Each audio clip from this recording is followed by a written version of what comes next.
morning, Mets fans, and welcome to a Tuesday edition of Drivin with Mr. Met.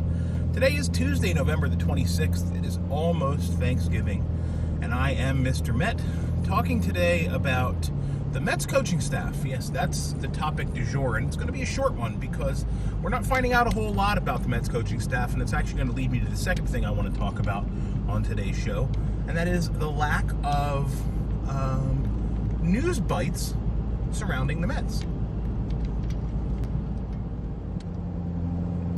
There have been a bunch of names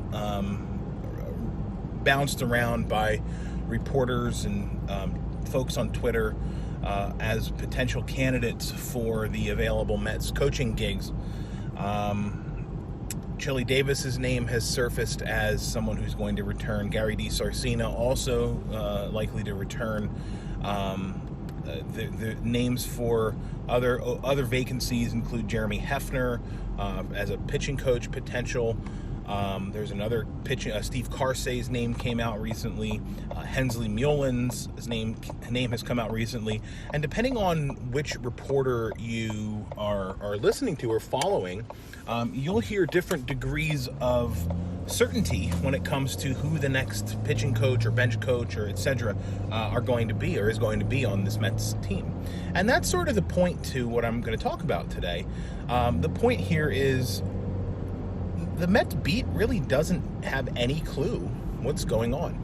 You hear it especially from Andy Martino, who is pretty forthright about the fact that he is not getting information from this front office.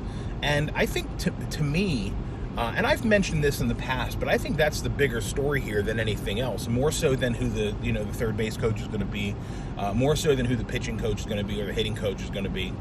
By the way, I believe that Chili Davis will be back as hitting coach. If it makes no sense at all after the offensive season that so many of these Mets players put together last year that you want to move away from the hitting coach. So I think Chili Davis is back. And again, we heard that Gary DiSarcina will be back as well. We just didn't hear in what capacity.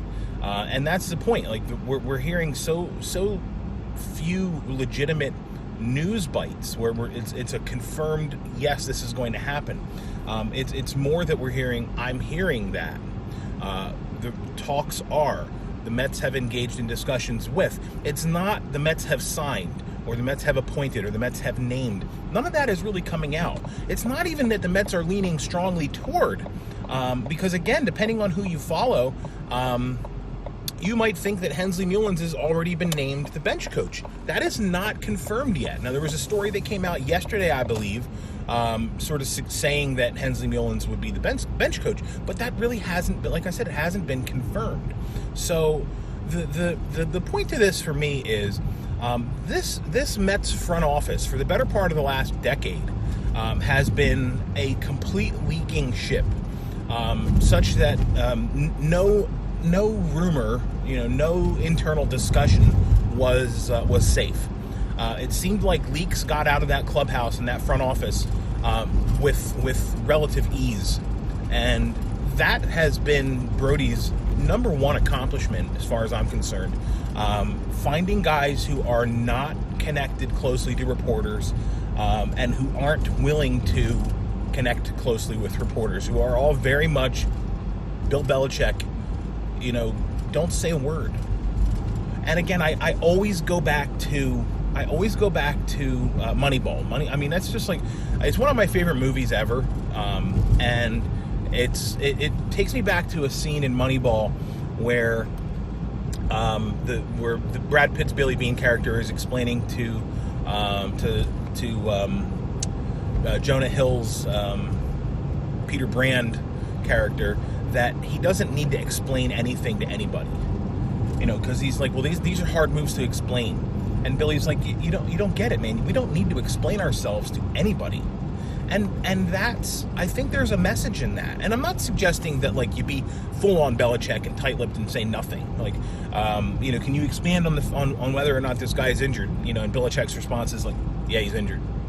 It's like, it's one thing to be standoffish, it's another to be completely impossible. And Belichick is like on the impossible scale. I love him. I think he's the most boringly entertaining interview in sports, but that's neither here nor there. The point to what I'm trying to say here is that the Mets and Brody's front office seem only to be willing to share information with reporters when they're ready to share information. They're not letting leaks get out, and I'm not sure what the long-term impact of that's going to be, right? Like, does this mean the Mets are going to have more leverage going forward with negotiations?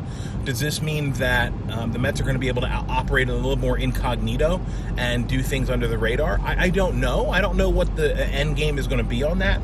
All I know is that one of the biggest issues that I've always had was how quickly and easily information always seemed to sneak out of the front office, and that seems to have completely stopped.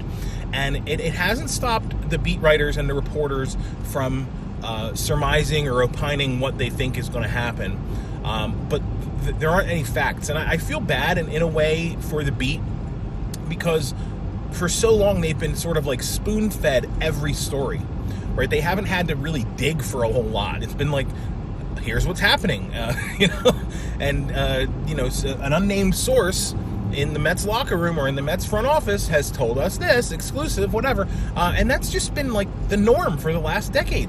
And now it's completely cut off. So all of these guys who've had these relationships with front office guys or staffers or whomever who were leaking this stuff, that stuff is gone. So now it's up to the reporters to really do some legitimate reporting. And look, I work with newspapers. It's my job is to work with newspapers. So I get how hard that is in 2019 as a reporter to try and get news and try to have legitimate sources and try not to be viewed as the enemy of the people, as some would have them be viewed as. But the bottom line here is that they've got to actually do some work now.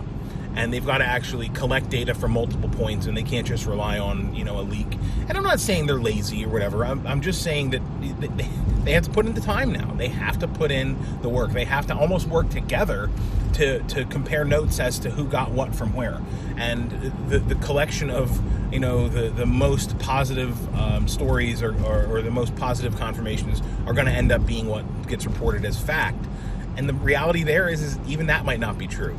So I for one, I think it's kind of cool that we're sort of going back to this sort of approach to running the team and being sort of tight-lipped. I prefer that to the complete open and transparent nature of what's happening and what's going on. I don't think that we need to know as fans every specific detail. That's it. We don't need to know. No one needs to know what the team really is doing except for the guys who are building the team and putting the team together. Would it be nice and fun for us as fans to get a little bit of insight there? Sure, but we don't need it. We don't deserve it. We aren't owed it by anybody. So I, for one, am kind of enjoying the fact that we don't really have any idea what's happening. It's kind of fun. In an era where news is at our fingertips every second of every day, the fact that there just doesn't seem to be any available is a little bit refreshing. So. That'll wrap it up for today. Kind of a newsless and topicless discussion, but I'm hopeful to come back tomorrow. And I think what I'll focus on tomorrow, since again there's very likely to be anything substantial to report on or discuss between now and then, I think what I'll do tomorrow is talk about a couple of the things that I'm thankful for regarding the Mets. So, and I'll extend it beyond this season. I'll do a couple of sort of my personal experiences as a Mets fan and what I'm most thankful for. So that's what I'm going to do tomorrow. Until then, I thank you for watching today. You can follow me on Twitter if you aren't already doing so at Mr_Met. That's MISTER_MET. And as always, let's go Mets.